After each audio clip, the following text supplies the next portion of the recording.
Suppose আপনি এখানে ৫,০০০ টাকা ১,০০,০০০ টাকার প্রোডাক্ট স্টক করে ফেলেন, প্রোডাক্টটা চললো না, সেই প্রোডাক্ট আপনি কী করবেন? কারণ আপনি ভুল প্রোডাক্টের উপর যদি ৫০০ টাকাও ইনভেস্ট করেন, ৫০০ টাকা এলো। মূলত আমাদের যে বাংলাদেশি কাস্টমাররা তারা কিন্তু কখনোই অ্যাডভান্স করতে রাজি হয় না, আপনি যদি তাকে ভালোভাবে বোঝাতে না পারেন। আর এর জন্য দরকার কনভারসেশন স্কিল। সো আপনি যদি আপনার কাস্টমারকে হ্যান্ডেল না করতে পারেন, সেই ক্ষেত্রে বিজনেস কীভাবে করবেন? আপনি যদি ঠিকঠাকভাবে কথা বলতে পারেন, যে কোনো জিনিস যে কোনো জায়গায় সেল করতে পারবেন, এটা আমি নিজে বিশ্বাস করি। দেখবেন যে আপনার ১ মাস ২ মাস ৩ মাস কোনো সেলই নেই, হুট করে আপনার ১-২ লাখ টাকা সেল হয়ে যায়। যদি বিশ্বাস না করেন ভাই, আমাকে দেখেন, আমার স্টার্টিংটাও কিন্তু জিরো থেকে হয়েছে। হে এভরিওয়ান, আসসালামু আলাইকুম, কি অবস্থা সবার? সো রাইট নাও আমি আছি আমাদের ছাদে, সুন্দর একটা ওয়েদার।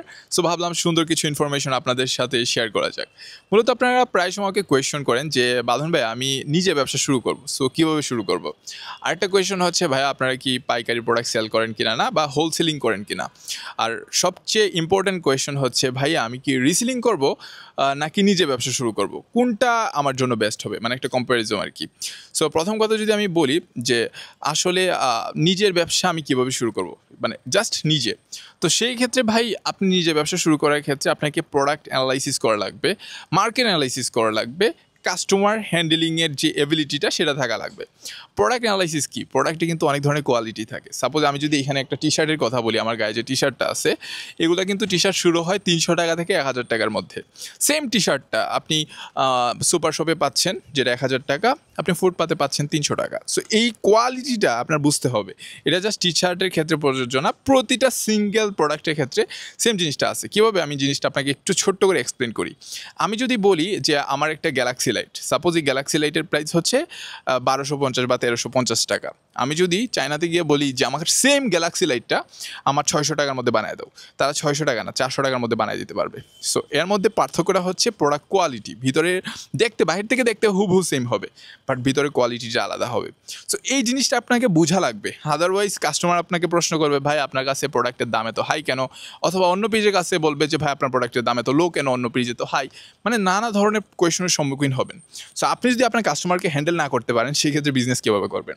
দ্বিতীয় কথা হচ্ছে প্রোডাক্ট ইনভেস্টমেন্ট। কোন প্রোডাক্টের উপর কত টাকা ইনভেস্ট করবেন? কারণ আপনি ভুল প্রোডাক্টের উপর যদি ৫০০ টাকাও ইনভেস্ট করেন, ৫০০ টাকাই লস।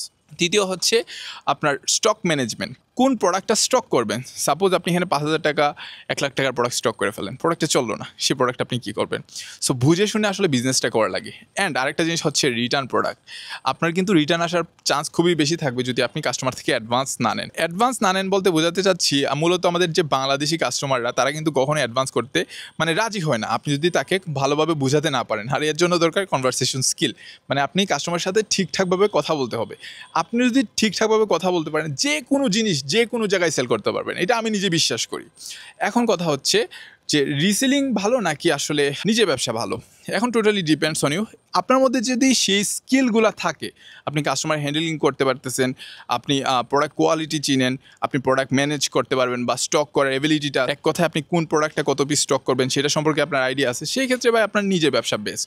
বাট আপনার যদি এই এবিলিটিগুলো না থাকে বা এই স্কিলগুলো না থাকে, সেই ক্ষেত্রে আপনি রিসেলিং করতে পারেন, আপনার নিজের স্টকের প্রয়োজন পড়তেছে না, বাড়তি যে প্যারাটা সেটা আপনার নিতে হইতেছে না। কারণ এই যে প্রোডাক্ট প্যাকেজিং, কাস্টমার হ্যান্ডেল, হ্যাঁ কাস্টমার হ্যান্ডেলটা আপনার করা লাগবে, বাট কীভাবে করবেন, কোথায় করবেন, কোন প্ল্যাটফর্মে আপলোড দেবেন, সেই সবগুলো কিন্তু আমরা শিখিয়ে দিয়ে থাকি।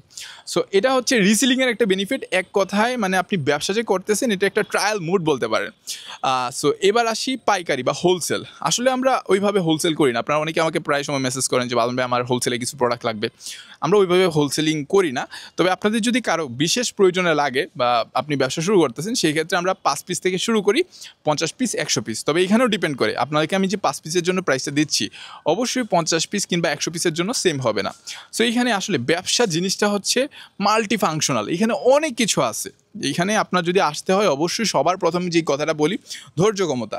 আপনাকে এখানে ধৈর্য ধরে সব কিছু শেখা লাগবে, কারণ ধৈর্যের উপর কোনো কিছু নেই। এমন দেখবেন যে আপনার ১ মাস ২ মাস ৩ মাস কোনো সেলই নেই, হুট করে আপনার ১-২ লাখ টাকা সেল হয়ে যায়। যদি বিশ্বাস না করেন ভাই, আমাকে দেখেন, আমার স্টার্টিংটাও কিন্তু জিরো থেকে হয়েছিল। আপনারা অনেকে কোয়েশ্চন করেন, ভাই আমার তো জিরো পেজ, আমার তো পেজে তেমন ফলোয়ার নাই, আইডি নাই। ভাই আমাদের যারা রিসেলার আছে সবার কিন্তু জিরো পেজ থেকে শুরু হয়েছিল। সো আমার কথা ওইটাই, আপনি যদি কনফিউশনে পাবলিক হয়ে থাকেন, সেই ক্ষেত্রে রিসেলিংয়ে জয়েন হওয়ার কোনো দরকার নাই, আর ব্যবসা করারও কোনো দরকার নেই। তবে আপনার মধ্যে যদি সেই ধৈর্য ক্ষমতাটা থাকে, আপনি যে আমার কাছে এসে শিখা লাগবে এমন কোনো কিছু না। আপনি মার্কেট রিসার্চ করেন, অ্যানালাইসিস করেন, সব কিছু নিজে দেখেন, বুঝেন, তারপরে ভাই ব্যবসায় নামেন। সো এই ছিল গাইস আমাদের আজকের ভিডিওটা ভালো লাগলে অবশ্যই লাইক, কমেন্ট এবং শেয়ার অ্যান্ড সাবস্ক্রাইব করতে ভুলবেন না কিন্তু।